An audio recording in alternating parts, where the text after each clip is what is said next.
அந்த கடனுடைய குரூரம் நெஞ்சத்தில் பதட்டத்தை ஏற்படுத்த இந்த உலகத்தில் கடன் என்ற பேயை பயந்து படைத்தவனை மறக்கிறாள். யாரும் செய்ய முடியாத, செய்யக்கூடாத, செய்ய சிறிது கூட துணிவு வராத காரியத்தை அவள் செய்கிறாள்.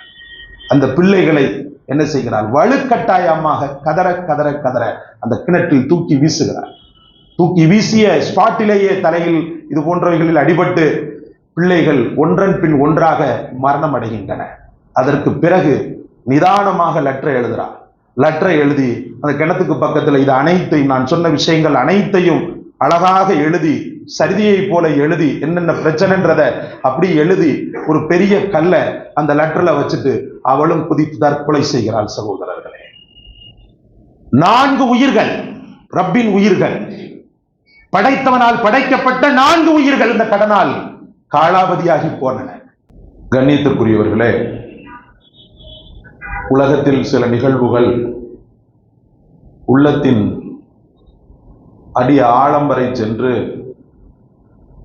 மனவலியை ஏற்படுத்தி அந்த உள்ளத்தை பதம் பார்த்து விடுகின்றன. தனக்கு பிடிக்காத காட்சிகள், தன்னை பதற வைக்கக்கூடிய காட்சிகள், சில நேரங்களில் தன்னுடைய உடலில் ஓடக்கூடிய இரத்தத்தை வெளியில் பார்த்தால் கூட அதை தாங்க முடியாமல் சுருண்டு விழுகின்ற மனிதர்கள். ஏனென்றால் எல்லா மனிதர்களையும் அல்லாஹ் தஆலா ஒரே மனோபாவத்தோடு படைக்கவில்லை. சில பேரை அசடு துணிச்சலோடு படைத்திருக்கிறார், சில பேரை அசடுகளாகவே படைத்திருக்கிறார், சில பேரை லேசான ஒரு சின்ன ஒரு அதிர்ச்சியை தாங்க முடியாத பலகீனமானவர்களாக படைத்திருக்கிறார். அல்லாஹ் ரப்புல் ஆலமீன் எந்த குறையும் இல்லாமல் மனம் உறுதியான மக்களாக அல்லாஹ் உங்களையும் நம்மையும் நம்முடைய குடும்பத்தாரையும் உலக முஸ்லிம்களையும் ஆக்குவானாக. மன உறுதி அப்படின்னும் போது எந்த அளவுக்கு உறுதியாக இருக்க வேண்டும் என்பதற்கு ஈரான் தேசத்து மக்களை பார்த்து நாம் தெரிந்து கொள்ளலாம். அந்த அளவுக்கு இன்னும் காசா நகரத்தின் ஷஹீதுகளை பார்த்து நாம் தெரிந்து கொள்ளலாம். அந்த அளவுக்கு அந்த மக்கள் எவ்வளவோ பலிகளை தாங்கி கொண்டு வாழ்ந்து கொண்டிருக்கிறார்கள். அல்லாஹ் அவர்களுக்கு தௌஃபீக் செய்வானாக. உயிரிழந்த மக்களை அல்லாஹ் கேள்வி கணக்கே இல்லாத சொர்க்கத்தில் தன்னுடைய அரவணைப்பில் அல்லாஹ் அவர்களை புகுத்துவானாக. அன்பிற்குரியவர்களே, உலகத்தில் எல்லாரையும் அல்லாஹ் தஆலா சீராக படைக்கவில்லை, ஒரே சீராக ஒரே நிலையில் படைக்கவில்லை. சில பேரை உயர்த்திய இறைவன் சில பேரை பொருளாதாரத்தில் கொஞ்சம் தாழ்த்தித்தான் வைத்திருக்கிறான். மன நிறைவோடு எல்லாரையும் அல்லாஹ் ரப்புல் ஆலமீன் வாழ வைக்கவில்லை. மன நிறைவு குறைந்த மக்களை மன நிறைவுள்ள மக்கள் பார்த்து அவர்களுடைய குறையை நிவர்த்தி செய்ய வேண்டும் என்ற ஒரு ரீதியில் அல்லாஹ் தஆலா பாகுபாடான மனிதர்களை படைத்து அந்த பாகுபாடை மற்றவர்கள் உணர்ந்து செயல்பட வேண்டும் என்ற ஒரு தத்துவத்தையும் அல்லாஹ் தஆலா மனித குலத்திற்கு தந்தான். ஆனால் கடைசி உயிர் உள்ள வரைக்கும் பிறருடைய துன்பத்தை பற்றி கொஞ்சம் கூட சட்டை செய்யாமல் வாழ்பவன், 1.5 முழத்துக்கு தாடி, தொப்பி, ஜுப்பா, ஹஜ்ஜு, உம்ரா, பள்ளிவாசல் அப்படின்ற ரீதியில வாழ்ந்துட்டு மன வலிகளை, மற்றவர்களுடைய துயரங்களில் கொஞ்சம் கூட பங்கெடுக்காமல் ஒருவன் இறந்து போனானேயானால் அவன் அல்லாஹ்விடத்துல ஒரு பெரிய அளவுக்குள்ள வசீகரத்தையோ ஒரு சிறந்த ஒரு இடத்தையோ நிச்சயமாக பெற முடியாது. இந்த அடையாளங்கள்லாம் புற அடையாளங்கள். உண்மையிலேயே அக அடையாளத்தை முஹம்மது ரசூலுல்லாஹ் வர்ணிக்கும் போது நான் அடிக்கடி உங்களுக்கு சொன்னது போல, அல் முஸ்லிமு மன் சலிமல் முஸ்லிமூன மின் லிசானிஹி வ யதிஹி, தன் கரத்தால் தன்னுடைய நாவால் பிறர் துயர் துடைப்பவன் தான் முஸ்லிம் என்று முஹம்மது ரசூலுல்லாஹி ஸல்லல்லாஹு அலைஹி வஸல்லம் அவர்கள் சொன்னார்கள். எந்த முஸ்லிம்கள் யாருடைய கரத்தாலோ யாருடைய நாவாலோ சலாமத் பெறுகிறார்களோ அவனை சிறந்த முஸ்லிம் என்று சொல்லுங்கள் என்று முஹம்மது ரசூலுல்லாஹி ஸல்லல்லாஹு அலைஹி வஸல்லம் அவர்கள் சொன்னார்கள். இந்த இடத்துல நம்ம சொன்ன அடையாளங்கள் எதையுமே ரசூலுல்லாஹி ஸல்லல்லாஹு அலைஹி வஸல்லம் அவர்கள் சொல்லவில்லை. பள்ளிவாசலுக்கு போகக்கூடியவன், 5 வக்து தொழக்கூடியவன், ஹஜ்ஜி செய்பவன், இதெல்லாம் காரணிகள், இதெல்லாம் பிரதானமான அடையாளங்கள், அவ்வளவுதான். இந்த ஒரு தத்துவத்தை சில செல்வந்தர்கள் மறந்ததன் காரணமாக எங்கேயோ மூளை முடுக்குகளில் வாழக்கூடிய, பிறரிடத்தில் கையேந்துவதற்கு மானமாக நினைக்கக்கூடிய எத்தனையோ நல் உயிர்கள் இந்த உலகத்தை விட்டு ஹராமான முறையில் பிரியக்கூடிய ஒரு அவலத்தை சமீப காலமாக கொஞ்சம் அதிகமாகவே பார்த்து வருகிறோம். அல்லாஹ் பாதுகாப்பானாக. முஸ்லிம் என்று சொன்னா எங்கேயாவது ஒரு மூலையில எப்பமாவது ஒரு நேரத்தில் நியூஸா வர வேண்டியவர்கள் இன்றைக்கு நாளொரு மேனி பொழுதொரு வண்ணமாக தினசரி நியூஸாக வரக்கூடிய ஒரு அவலத்தை பார்க்கிறோம். தீவிரவாதி என்று ஒருவன் எழுதுகிறான், கொள்ளையடித்து விட்டான் என்று ஒருவன் எழுதுகிறான், திருடி விட்டான் என்று ஒன்று எழுதுகிறான். ஆனால் இந்த செய்திகளை விட அதிகமாக தீவிரவாதி இப்படி போன்ற செய்திகள் தான் அதிகமாக உலா வருகின்றன. ஆனால் இப்போது இந்த ஒரு மாதத்தில் மட்டும் எந்த ஒரு முஸ்லிமும் பெரும்பாலும் நினைக்காத ஒரு பெரும் பாவம் நம்முடைய இஸ்லாமுடைய மார்க்கத்தை தழுவி இருக்கக்கூடிய முஸ்லிம்களுக்கு மத்தியில் நிலவி கொண்டிருக்கிறது. அதுவும் கடைக்கோடியில் வாழக்கூடிய ரொம்பவும் ரொம்பவும் நலிந்த மக்களுடைய சூழலில் நடந்து கொண்டிருக்கிற, நலிந்த மக்களிடத்திலே நடந்து கொண்டிருக்கிறது. அதுதான் தற்கொலை. சகோதரர்களே, ஒரு முஸ்லிம் இந்த காரியத்தை எந்த காலத்திலும் நினைக்க மாட்டான்.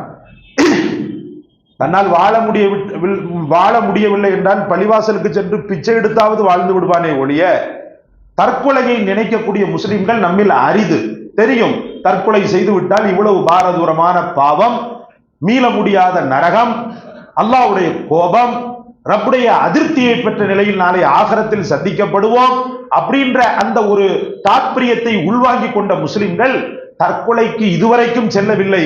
ஆனால் சமீப காலமாக பொருளாதாரத்தின் நெருக்கடி, ஒரு பக்கம் மன உளைச்சல், மானத்தோடு வாழக்கூடிய, எந்த காலத்திலும் பிறரிடத்தில் எந்த வகையிலும் கையேந்தி விடக்கூடாது என்று மானத்தோடு வாழக்கூடிய முஸ்லிம்களுடைய உள்ளத்தில் அல்லாஹ் பாதுகாக்க வேண்டும். இந்த எண்ணம் பிறந்து தற்கொலையை இப்போது இஸ்லாமியர் உலகத்திலும் பார்க்க முடிகிறது. தான் அவலத்தின் உச்சம். இதுவரைக்கும் தற்கொலையை இஸ்லாமிய மக்கள் பெரும்பாலும் தற்கொலை கேசுகள் இஸ்லாமியர்கள்ல பெரும்பாலும் வராது.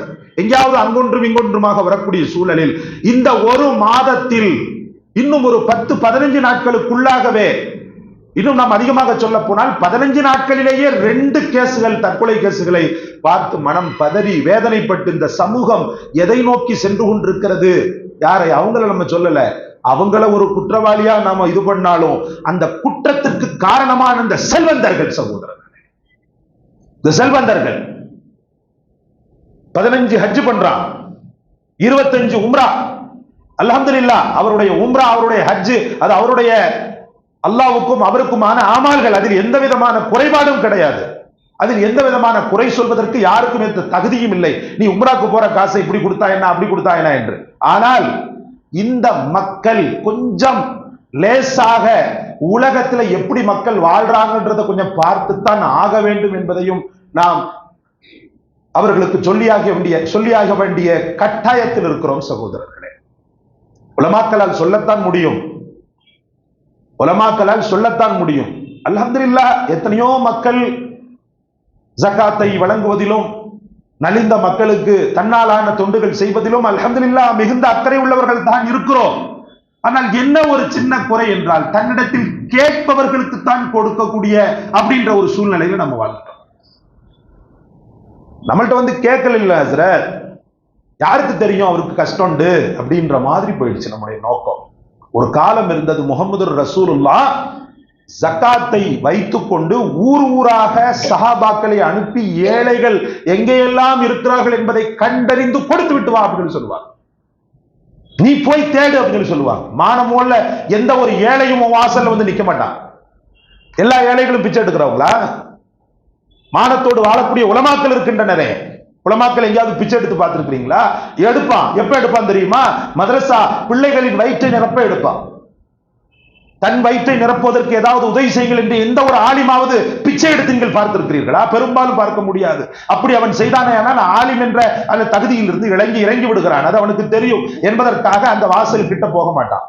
அல்லாஹ்வுக்கு அது பிடிக்காதது, ரசூலுக்கு பிடிக்காதுன்னு சொல்லிட்டு. இங்கே இந்த சமூகம் என்ன செய்ய வேண்டும்? இந்த சமூகம் கௌரவத்தோடு வாழக்கூடிய மக்கள் தன்னுடைய வலியை, வேதனையை அல்லாஹ்வை தவிர யாரிடத்திலும் பகிர்ந்து கொள்ள நினைக்காத மக்களை கண்டறிந்து கொடுத்தானேயானால், ரசூலுல்லாஹி ஸல்லல்லாஹு அலைஹி வஸல்லம் அவர்கள் சொன்னார்கள் அல்லவா, ஆகிரத்திலே நான் உன்னிடத்தில் தண்ணி கேட்டேன், எனக்கு நீ தண்ணி தரவில்லை, நான் உன்னிடத்தில் உணவு கேட்டேன், நீ எனக்கு உணவு தரவில்லை என்று அல்லாஹ் சொல்வதாக. அல்லாஹ்விடத்தில் கேட்கக்கூடிய அந்த மனிதன், அல்லாஹ் இப்படி கேட்ட சூழ்நிலையில் அந்த மனிதன் என்ன சொல்கிறான்? நீ அல்லவா எங்களுக்கு தண்ணி தருகிறாய், நீ அல்லவா எங்களுக்கு படி அளக்குகிறாய், நீ எப்போது எங்களிடத்தில் கேட்டாய், நீ எப்போது எங்களிடத்தில் ஆடை கேட்டாய்? ஒரு ஏழை உன்னிடத்தில் கேட்டான், நீ அவனுக்கு கொடுத்திருந்தால் நீ எனக்கு கொடுத்ததற்கு சமம் என்று அல்லாஹ் சொல்வான் என்று முஹம்மது ரசூலுல்லாஹ் சொன்னார்களே. அந்த ஒரு ஹதீஸின் அடிப்படையில் உங்களிடத்துல கேட்காமல் ஒரு ஓரஞ்சாரத்துல வாழ்வாதாரத்திற்கு என்ன உதவி ஏதாவது கிடைக்குமா என்று நினைப்பானே, அவனும் கட்டுப்படுவான் என்பதுதான் நிதர்சன உண்மை. அவனும் கட்டுப்படுகிறான், அவன் கேட்கவில்லை, இவன் கேட்கிறான், அவ்வளவுதான். இப்படி ஒரு ஏழை உன் மஹல்லாவில் இருந்தான், அந்த ஏழை கஷ்டப்படுகிறான் என்று உனக்கு நன்றாக தெரியும் போது நீ உதவி செய்திருக்க வேண்டும் அல்லவா, ஒத்தாசை செய்த வேண்டியிருக்கும் அல்லவா, ஒத்தாசை செய்திருக்க வேண்டும் அல்லவா? ஏன் செய்யவில்லை? நீ செய்திருந்தால் அவனில் நீ என்னை பார்த்திருப்பாய். ஆகிரத்திலே அல்லாஹ் இதை மட்டும் கேட்கவில்லை என்றால் ரசூலுல்லாஹி ஸல்லல்லாஹு அலைஹி வஸல்லம் அவர்கள் அந்த சொன்ன வார்த்தை அல்ஹம்துலில்லாஹ் நிதர்சனம். சகோதரர்களே, ஆகிரத்தில் கேட்கத்தான் போகிறார். சமீபத்திய தற்கொலை, உள்ளத்தை உழுக்கக்கூடிய தற்கொலை, காஞ்சிபுரம் மாவட்டம் மணிமங்கலம் இந்த பகுதியில் இருக்கக்கூடிய மாடம்பாக்கம். கொஞ்ச நாளைக்கு முன்னால் கணவர் சூழல், அந்த பொருளாதார நெருக்கடியான சூழல், கடன் வாங்கிடுறார்.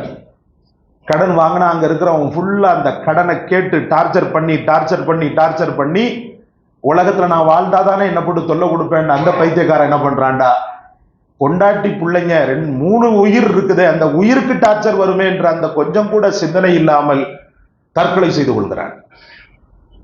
முகமது ஆசிஃபா ஏதோ ஒரு பேர், தற்கொலை செய்து கொள்கிறான். அந்த ஆசிஃபுடைய மரணம் ஒரு வருடத்துக்கு முன்னால் அவன் இறந்த சூடு மாறுவதற்குள் இந்த பெண்ணை அந்த கடன்கார கும்பல் டார்ச்சர் செய்திருக்கிறது. என்ன கடன் வாங்கினார், எப்படி கடன் வாங்கினார், எதை அப்படின்றதெல்லாம் தெரியாது. ஆனா நல்லா தெரியுது, குடும்பம், அந்த குடும்பத்தை ஓட்டத்துக்காகவோ அல்லது வேறு வகையான சூழலுக்காகவோ அந்த மனுஷன் கடன் வாங்கியிருக்கிறார் அப்படின்னு சொல்லி ஒரு பொம்பளைன்னு கூட பார்க்காம வீட்டு வாசல்ல போய் நின்று டெய்லி டார்ச்சர் கொடுத்துருக்கான். சில பல நேரங்கள்ல அல்லாஹ் பாதுகாக்கணும், இளவயது பெண்ணாக இருந்தான்னு வச்சுக்கிறேங்க. இந்த கடன் கொடுத்தவன் எல்லாருமே பெரிய உத்தமனா இருக்க மாட்டான், ஒரு சில மோசடி பேர் வழியும் இருப்பான். மோசடி பேர் வழின்னு சொன்னா வேறு வகையான சிந்தை உள்ளவன். இந்த மாதிரி நபர்கள் என்ன செய்வான் தெரியுமா, கடன் எல்லாம் நீ திருப்பி எல்லாம் கொடுக்கணும்னு அவசியம் இல்லை, ஆனா நம்ம சொல்றதுக்கு நீ கட்டுப்படணும் அப்படின்னு சொல்லிட்டு வேறு வகையாக பெண்களுக்கான அந்த டார்ச்சர் இருக்கிறது அல்லவா, அந்த டார்ச்சரை கொடுப்பதற்கும் வாய்ப்புகள் இருக்கிறது. ஒரு இளம் மனைவிக்கு என்ன பிரச்சனை, ஏது பிரச்சனை முழுமையாக தெரியவில்லை. இவள் என்ன செய்தால் தெரியுமா, கடந்த ஓரிரு நாட்களுக்கு முன்பு குழந்தைகளை அழைத்து சென்று அந்த மார்க்கெட்டில் விற்கக்கூடிய ரொம்ப சுவையான பதார்த்தங்களை முதலில் குழந்தைக்கு கொடுக்கிறார். அந்த குழந்தைகளை சாப்பிட வைக்கிறார். அந்த பௌசியா என்று சொல்லக்கூடிய அந்த பெண்மணி சாப்பிட வைத்து குழந்தைகள், ஒரு ஆண் குழந்தை, அபுதர் என்ற ஒரு பெண் குழந்தை, 2 குழந்தைகளும் நல்ல வயிறார சாப்பிடுகின்றன. தாயிடத்தில் கேட்கின்றன, எப்பவுமே இதெல்லாம் வாங்கி கொடுக்க மாட்டியம்மா, இன்னைக்கு வாங்கி கொடுக்குறியன்னு சொல்லிட்டு கேட்கின்றன. இல்லப்பா, நம்ம இனிமேல் இதெல்லாம் சாப்பிடுவோமான்னு தெரியல, நீ சாப்பிடுன்னு சொல்லிட்டு என்ன செய்யறா, வயிறார சாப்பாடு கொடுக்குறான். அவைகள் என்னெல்லாம் கேட்குதோ அதை அனைத்தையும் வாங்கி கொடுக்கிறான். வாங்கி கொடுத்தவள் வயல்வெளிகளில் அந்த பிள்ளைகளை சிறிது நேரம் விளையாட அனுமதிக்கிறார். விளையாட அனுமதித்து அந்த பிள்ளைகளை அந்த வயல்வெளியில் இருக்கக்கூடிய பெரும் கிணறு, அந்த கிணற்றில் வலுக்கட்டாயமாக மனது வெறுத்தவளாக அந்த கடனுடைய குரூரம் நெஞ்சத்தில் பதட்டத்தை ஏற்படுத்த இந்த உலகத்தில் கடன் என்ற பேயை பயந்து படைத்தவனை மறக்கிறாள். யாரும் செய்ய முடியாத, செய்யக்கூடாத, செய்ய சிறிது கூட துணிவு வராத காரியத்தை அவள் செய்கிறாள். அந்த பிள்ளைகளை என்ன செய்கிறாள், வலுக்கட்டாயமாக கதற கதற கதற அந்த கிணற்றில் தூக்கி வீசுகிறார். தூக்கி வீசிய ஸ்பாட்டிலேயே தலையில் இது போன்றவைகளில் அடிபட்டு பிள்ளைகள் ஒன்றன் பின் ஒன்றாக மரணம் அடைகின்றன. அதற்கு பிறகு நிதானமாக லெட்டர் எழுதுகிறார். லெட்டரை எழுதி அந்த கிணத்துக்கு பக்கத்துல இது அனைத்தையும் நான் சொன்ன விஷயங்கள் அனைத்தையும் அழகாக எழுதி சரிதியை போல எழுதி என்னென்ன பிரச்சனைன்றத அப்படி எழுதி ஒரு பெரிய கல்லை அந்த லெட்டர்ல வச்சுட்டு அவளும் குதித்து தற்கொலை செய்கிறாள். சகோதரர்களே, 4 உயிர்கள், ரப்பின் உயிர்கள், படைத்தவனால் படைக்கப்பட்ட 4 உயிர்கள் இந்த கடனால் காலாவதியாகி போனன. இதற்கு காரணம் யார்? இதற்கு காரணம் யார்? படைத்தவன் சொல்கிறான்,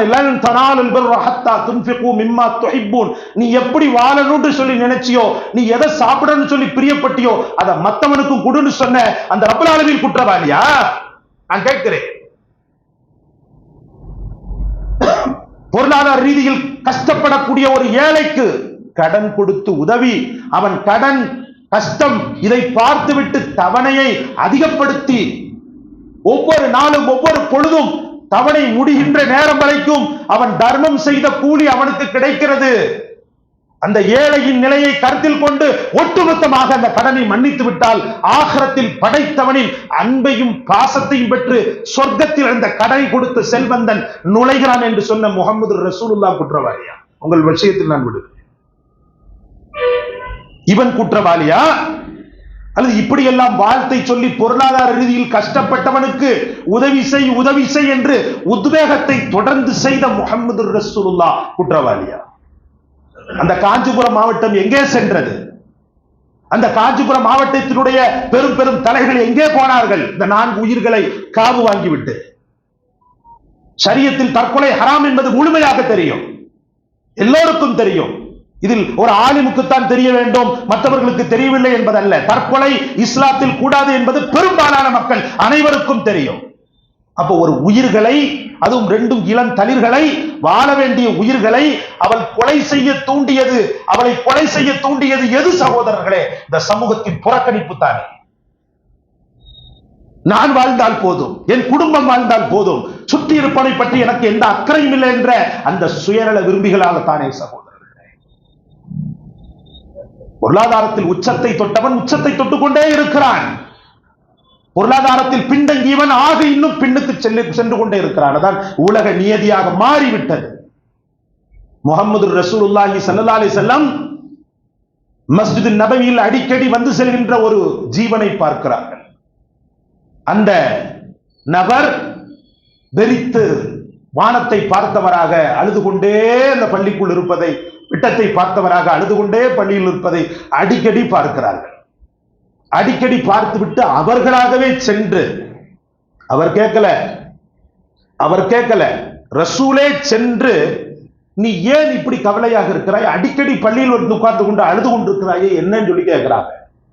அப்பதான் சொல்லப்பட்டது, யா ரசூலல்லாஹ், கடன்களும் கஷ்டங்களும் என்னை துரத்துகின்றன, கடன்களும் கஷ்டங்களும் என்னை துரத்துகின்றன, என் வாழ்க்கையில் நிம்மதி இல்லாமலேயே வாழ்ந்து கொண்டிருக்கிறேன் என்று சொல்லி ஒரு தாயிடத்துல பிள்ளை சொல்லி எப்படி உடைந்த அழுமோ அதே போல அழுகிறார் முஹம்மது ரசூலுல்லாஹி ஸல்லல்லாஹு அலைஹி வஸல்லம். அவர் கரங்களை பற்றி பிடித்துக் கொண்டு அவர் தலையை தடவி ஆறுதல் சொல்லிட்டு, நான் சொல்லக்கூடிய ஒரு துஆவை தொடர்ந்து ஓதிவா மகனே, உன் கடன்கள் எங்கே செல்கிறது என்று பார் சொல்லி கொடுத்தாங்க ரசூலுல்லாஹி ஸல்லல்லாஹு அலைஹி வஸல்லம். எங்க நீங்களும் சொல்லுங்களேன், அல்லாஹும்ம இன்னி அஊது பிக மினல் ஹம்மி والحزن واعوذ بك من العجز والكسل واعوذ بك من الجبن والبخل واعوذ بك من غلبة الدين وقهر الرجال. இந்த இடம்தான் போக்கஸ். அல்லாஹும்ம இன்னி அஊது பிக மினல் ஹம்மி என்று ஆரம்பிக்கக்கூடிய மற்ற ஏனைய துஆக்களை விட மினல் ஹம்மி வல் ஹஸன் வஅஊது பிக மினல் அஜ்ஸி வல் கஸ்ல் வஅஊது பிக மினல் ஜுப்னி வல் புக்ல் வஅஊது பிக மின் கலபத்தி தைனி வகஹரிர் ரிஜால். யா அல்லாஹ், கவலைகளில் இருந்தும் கஷ்டங்களில் இருந்தும் சோம்பேறித்தனத்தில் இருந்தும் கோழைத்தனத்தில் இருந்தும் உன்னிடத்தில் பாதுகாப்பு தேடுகிறேன் என்று நீ ஓது என்று சொன்ன பெருமானார், தைன் என்ற கடனில் இருந்து உன்னிடத்தில் நான் பாதுகாப்பு தேடுகிறேன். அந்த தைன் மிகைப்பதில் இருந்து, என்னுடைய கஷ்டத்தை, அதாவது என்னுடைய அந்த ஒரு தாக்கத்தை எல்லாம் தாண்டி அந்த தைன் என்ற கடன் மிகைப்பதில் இருந்து ஒரு இடத்தில் நான் பாதுகாப்பு தேடுகிறேன். வக்கஹரிர் ரிஜால், மக்களின் அடக்குமுறை, கடனை கேட்டு டார்ச்சர் பண்ணி அவனை அவமானப்படுத்தி அவளை அவமானப்படுத்தி இருக்கிறார்கள். இல்லை என்று சொன்னால் அந்த ஜீவன் இப்படி செத்திருக்காத சகோதரர்களே.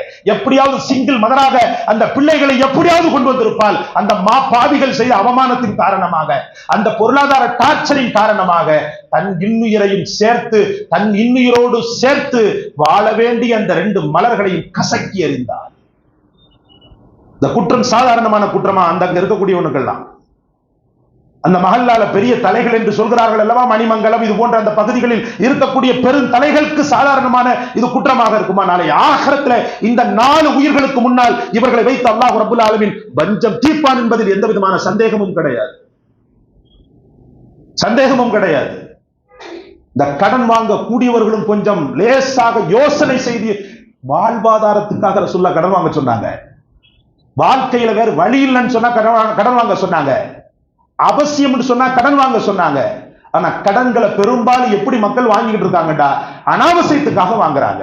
நான் சொல்லுவேன், கூழு கஞ்சி குடிசைன்னு மட்டும் இருக்குது, அல்ஹம்துலில்லாஹ், அதை வச்சு நீ காலத்து தள்ளு. அந்த குடிசையை நான் கோபுரமாக்க போறேன்னு சொல்லி அபிலாஷை செய்யும் போது கடன் வாங்க வைக்கும் உன்னை கடன் வாங்க வைப்பான். சைத்தான் உன்னை கடன் வாங்க வைப்பான். உலகத்தில் அல்லாஹ்வினால் ஆகுமாக்கப்பட்ட காரியங்களிலேயே ரசூல் ஸல்லல்லாஹு அலைஹி வஸல்லம் அவர்கள் அதிகம் பயந்தது. ஆகுமான காரியங்களை ஆவலோடு செய்யணும், பிரியத்தோடு செய்யணும். ஆனால் முஹம்மது ரசூலுல்லாஹ் அதிகம் பயந்தது கடனைத்தான். பெருமானார் ஸல்லல்லாஹு அலைஹி வஸல்லம் அதிகமாக தன்னுடைய துஆவிலே கடன் வாங்குவதிலிருந்து பெருமானார் ஸல்லல்லாஹு அலைஹி வஸல்லம் பாதுகாப்பு தேடுகிறார். அதனால் அன்பிற்குரிய அல்லாஹ்வின் பெருமக்களே, உலகத்தில் நீங்கள் இருக்கக்கூடிய மக்களில் கூட யாராவது கடன் வயப்பட்டிருக்கலாம். இந்த துஆவை பற்றி பிடித்துக் கொள்ளுங்கள். தினசரி 7 முறை அல்ல 70 முறை ஓதுங்கள். காரணம் என்னண்டா, உங்களுடைய வலி, பொருளாதாரத்தின் நெருக்கடி, படைத்தவனால் எப்படியாவது எனக்கு ஒரு பெரும் விமோச்சனம் தரப்பட வேண்டும் என்பது அந்த ஒரு வீரியம், அந்த ஒரு உணர்ச்சி உங்களுக்கு மட்டும்தான் தெரியும், மற்றவர்களுக்கு தெரியாது. அதனால் இந்த துஆவை அதிகப்படுத்தி கேட்டு திக்ர் என்று சொல்லக்கூடிய அஸ்மாவுல் ஹுஸ்னாவை அல்ஹம்துலில்லாஹ் யா வஹாப், வலி வழங்குபவனே, யா வஹாப், யா வஹாப், யா வஹாப், யா வஹாப், யா வஹாப், எனக்கு அன்பளிப்பு செய், என் வாழ்க்கை நிர்மூலமாக ஆவதற்கு முன்பு எனக்கு நீ அன்பளிப்பு செய், என் வாழ்க்கையை நீ உயர்த்தி விடு ரப்பே என்று கேளுங்கள். அல்லாஹ் நம் அனைவருக்கும் தௌஃபீக் செய்வானாக. இறந்து போன அந்த ஆன்மாக்களை மன்னிப்பானாக. எத்தனையோ ஃபிரௌனுக்கு கருணை காட்டிய இறைவனே, ஏதோ அவன் செய்த பாவம், அவன் செய்த தவறு, தற்கொலை செய்து கொண்டான். ஆனாலும் ஆகிரத்தில் நீ இந்த சமூகம் செய்த குற்றத்திற்காக அவர்களை நீ வஞ்சித்து விடாமல், அவர்களை நீ மன்னித்து அவர்களையும் சொர்க்கத்திற்குரியவர்களாக ஆக்குவாயாக. இதை உன்னிடத்தில் கேட்கக்கூடாது. படைத்தவனான உன்னிடத்தில் ஒரு ஹராமான விஷயத்தை கேட்கக்கூடாது. ஆனாலும் இறந்த உயிர்களில் 2 உயிர்கள் எந்த பாவம் மற்றவை. அதனால் அந்த பிள்ளைகளுக்காக அந்த பெற்றோர்களை நீ மன்னிப்பாயாக என்ற துஆவோடு முடிக்கிறேன். ஆகிர் தாவானா அல்ஹம்துலில்லாஹி ரப்பில் ஆலமீன். இந்த காணொளி உங்களுக்கு பிடிச்சிருக்கும்னு நினைக்கிறேன். லைக் பண்ணுங்க, ஷேர் பண்ணுங்க, சப்ஸ்கிரைப் பண்ணுங்க. எல்லாவற்றையும் விட மேலாக நமக்காக துஆ செய்யுங்க. ஜஸாக்கல்லாஹ். அஸ்ஸலாமு அலைக்கும் வரஹ்மத்துல்லாஹ்.